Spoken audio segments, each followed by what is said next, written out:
Hey y'all, welcome back to another episode of Gonna Wanna Hear This. I'm so excited for this one. Today's story time is gonna be how I got started in stand-up. I'm so excited to inform y'all on how I started this journey. It's had so many ups and downs, but let's just get right into it. So, in 2021, I started working at the coffee shop that I'm still at in Venice, and we had an event where one of our regulars just started, he wanted to do a talent show in our event space, inside our coffee shop. It's right next door to the little event space, so many things take place in there, and he wanted to do a talent show. And honestly, he was having a little trouble getting people to sign up. Everyone's shy and stuff. It's 2021. Everybody is still trying to get back familiar with how it is to interact with people and stuff. So he was having trouble getting people to sign up. So my store manager, he greets me one morning. We have a little conversation. He's like, yeah, such and such is having trouble. Why don't you get up and do stand-up at his talent show? And I'm like, first of all, what? Stand-up? Are you kidding me? And a little backstory is the type of person I am at work. I'm always joking and having fun with my co-workers as well as the customers and stuff. I'm just myself and having a good time, trying to make everyone smile and laugh and stuff. Me first and foremost, I'm my biggest fan, and all the crazy stuff I say, I laugh first. But yeah, when he said that, I was caught so off guard, because I'm the type of person I've come up, I've enjoyed stand-up comedy. I have so much respect, and I hold stand-up comedy it's revered and stuff, and I've never given myself, oh, maybe one day I can try stand-up. I think I'd be good at that. Never a little tiny thought of that in my mind, ever. So when he said it, I was taken aback, and I remember the first things I told him, I was well, I'm flattered, that you think that I would be good at stand-up comedy and stuff. And then my instant answer to it was no, not getting up and doing stand-up. What? Are you kidding me? And so I think at that point when he asked me, it had the talent show was still a couple of weeks out, so it was still time for me to if I was gonna do it, come up with a set, initially say yes or no to whether or not I wanted to do it. But yeah, I was no, not doing it. Flattered that you think I could though, but no. And yeah, I think, and then of course as time went on before the show, he I always bring it up. It's Rachel, the offer still stands. He's told the guy, our customer who's running the event, is yeah, Rachel's gonna get up there and do stand-up. And I'm okay, well, I haven't given my yes yet, so I guess it's pretty much made for me. And so, but during all that time, I was I do think, that I'm funny and stuff, being just funny in regular conversation, with your people and stuff, versus, getting up and telling jokes on stage, 4 or 5 minutes, and, making people laugh consistently, for at least 5 minutes. It's tough. It's tough work. And, but when I started thinking, I was in one of my notes on my phone, I have a little page where I had been taking down little jokes and stuff I would just say randomly on occasion. I was oh, I'm gonna write this down. Don't know what I'm gonna use it for one day, but I'm gonna just take it down. And I thought back to it, and I was Rachel, you've been preparing for this moment. Little do you know, all the while. So why not just use what you've written in your phone, see what jokes or bits you can come from that and build a set. And so I was okay, if I do say yes, I'm gonna just use this as preparation, and see, how I can build off of this. And so I'm building a set just in case, I follow through with it. And funny enough, the same week, because the show took place on a Friday. This was a Monday in my coffee shop.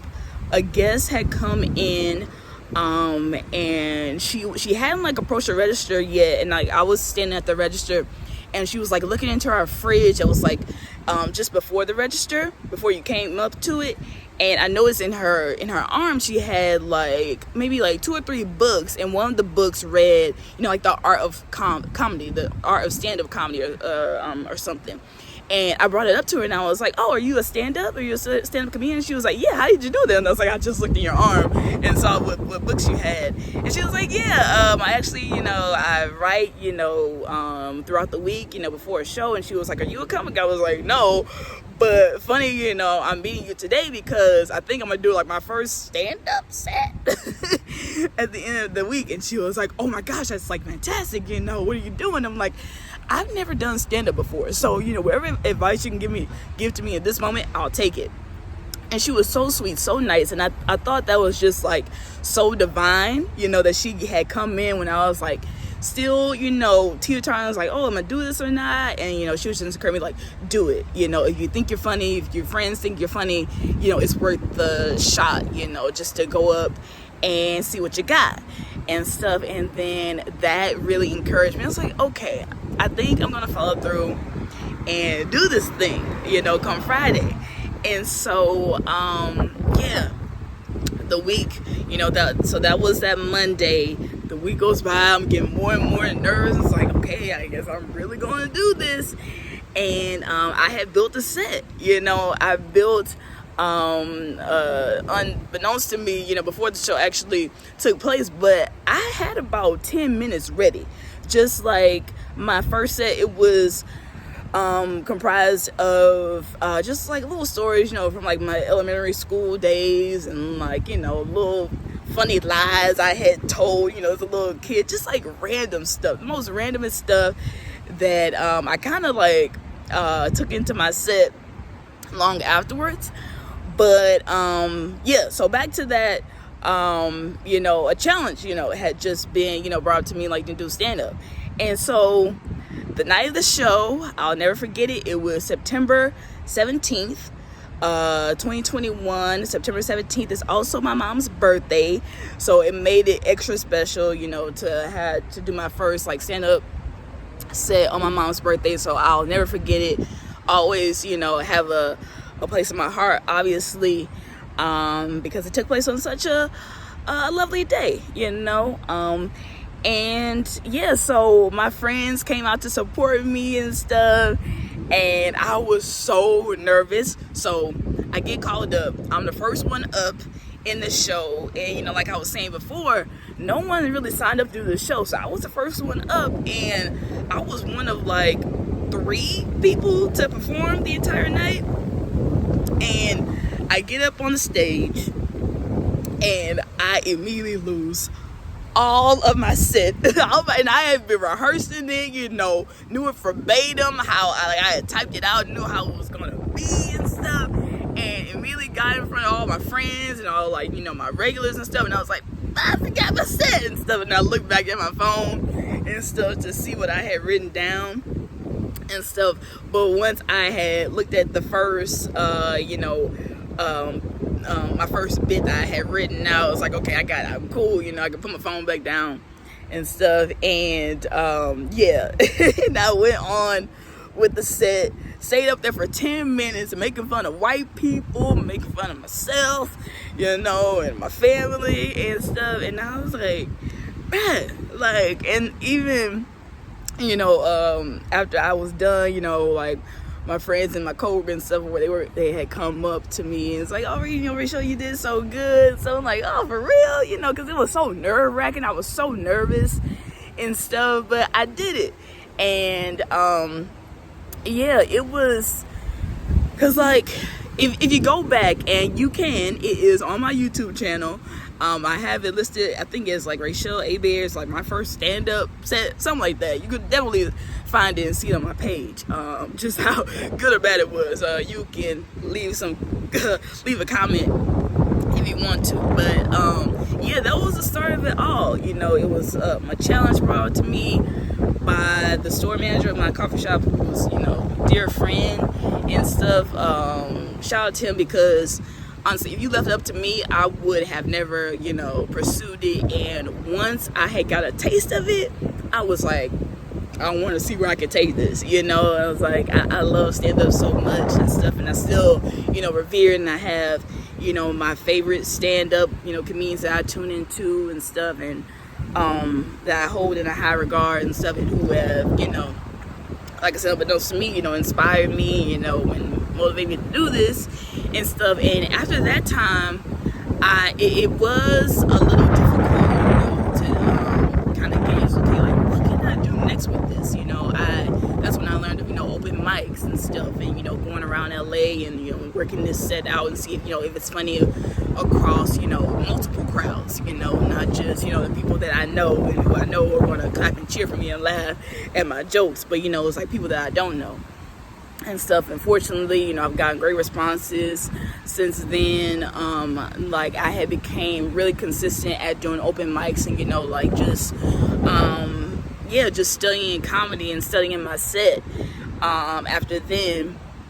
And I think about over a year, probably almost 2 years after my first time doing stand-up, I had took a stand-up comedy class, because I found, like, I hit like a little fork in the road. It was like, oh, I don't really know how to write, you know, and I want to write better jokes and stuff, and like compile like a very like structured set to perform.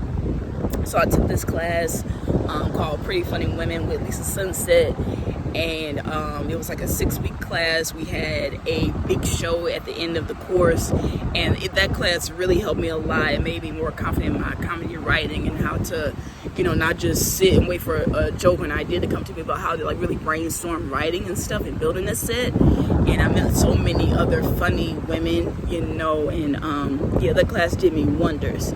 And yeah, like, she put me on like my very first, you know, like real show, paid show at the Comedy Store, which was surreal. Looking back at that still, it's like I still can't believe that I performed at the Comedy Store, and I performed there twice now. And performed at Flappers and the Hollywood Improv, and it's been blowing my mind. You know, God is amazing. I could have not seen this for myself. You know, like I was saying at the beginning, it's like I had not even a tiny thought, not even the size of a mustard seed, that I, you know, would be up in front of 10, 20, 50 people, you know, doing stand-up comedy. So God is really blowing my mind, and I haven't done it a lot recently. I really need to get back into it, just haven't like really been feeling it. But stand-up is something like I always love, I always cherish and stuff, and I won't say that I'm done with it, but I just need to find like a new inspiration, new motivation for it.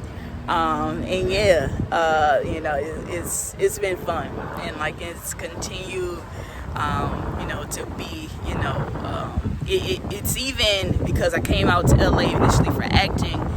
It's even like kind of brought me out of my shell more, and I feel it made me a better performer, and it's fed my performing, bug inside of me.